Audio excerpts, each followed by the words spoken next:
കുറെ ആഗ്രഹിച്ച് ദേ സംഭവം കൈ കിട്ടിയിട്ടുണ്ട്. അപ്പോൾ ഇന്നത്തെ വീഡിയോ ഒരു ക്രാഫ്റ്റ് ഒന്നും അല്ല കേട്ടോ. ദേ ഈ ഒരു ടേബിളിനെ പറ്റിയുള്ള വീഡിയോ ആണ്. എന്റെ ഈ ചാനലിലെ ക്രാഫ്റ്റ് വീഡിയോസ് ഒക്കെ എടുത്തു നോക്കിയാൽ നിങ്ങൾക്ക് ഒരു ബ്ലാക്ക് കളർ ടേബിൾ കാണാൻ പറ്റും. അത് സത്യം പറഞ്ഞ ഇവിടുത്തെ സോഫയുടെ ടീപ്പോയാണ്. അപ്പോൾ അതിൽ വെച്ചായിരുന്നു ഞാൻ ഇത്രയും നാളെ ക്രാഫ്റ്റ് ഒക്കെ ചെയ്തിരുന്നത്. അപ്പോൾ ഇങ്ങനെ ഒരു ടേബിൾ ഞാൻ വാങ്ങണമെന്ന് ഒരുപാട് ആഗ്രഹിച്ചിരുന്നതാണ്. അതും ഒരു വൈറ്റ് കളർ ടേബിൾ തന്നെ ആയിക്കോട്ടെ എന്ന് വിചാരിച്ചു. അതാവുമ്പോൾ നമ്മുടെ വീഡിയോ കുറച്ചും കൂടി ബ്യൂട്ടിഫുൾ ആകും. ഇത് ഫ്ലിപ്കാർട്ടിലും ആമസോണിലും ഒക്കെ അവൈലബിൾ ആണ്. ഞാൻ വാങ്ങിയത് ആമസോണിൽ നിന്നാണ്. അതും 2200 രൂപയ്ക്ക്. അപ്പോൾ ഇത് എങ്ങനെ അസംബിൾ ചെയ്യേണ്ടിയെന്നോ ഒരു ഇൻസ്ട്രക്ഷൻസും കാര്യങ്ങളൊക്കെ ഉണ്ട്. അത് നോക്കിയിട്ട് അസംബിൾ ചെയ്യാം. അപ്പോൾ ഇതിലൊരു QR കോഡും കൂടെ തരുന്നുണ്ട്.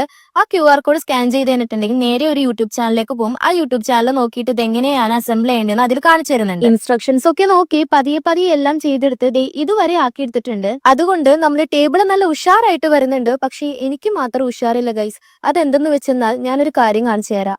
എന്റെ ഈ കൈ കൂടെ പുക വരുന്നുണ്ട് ഗൈസ്. സത്യം പറഞ്ഞാൽ ഇതിന് ഉപയോഗിക്കേണ്ടത് ഡ്രില്ലിംഗ് മെഷീൻ ആണ്. എന്റെ ഒരു ആക്രാന്തത്തിന് ഞാൻ ഉപയോഗിച്ചത് സ്ക്രൂ ഡ്രൈവർ ആണ്. ടേബിളിന്റെ സ്ക്രൂ തിരിച്ച് എന്റെ കൈ തിരിഞ്ഞ അവസ്ഥയായിട്ടുണ്ട്. ഇപ്പോഴത്തെ അനക്കാൻ പറ്റാത്ത അവസ്ഥയായിട്ട് ഇരിക്കുകയാണ് ഗൈസ്. അപ്പോൾ ആരും ഇതുപോലെ ആക്രാന്തം കാണിക്കാതിരിക്കുക.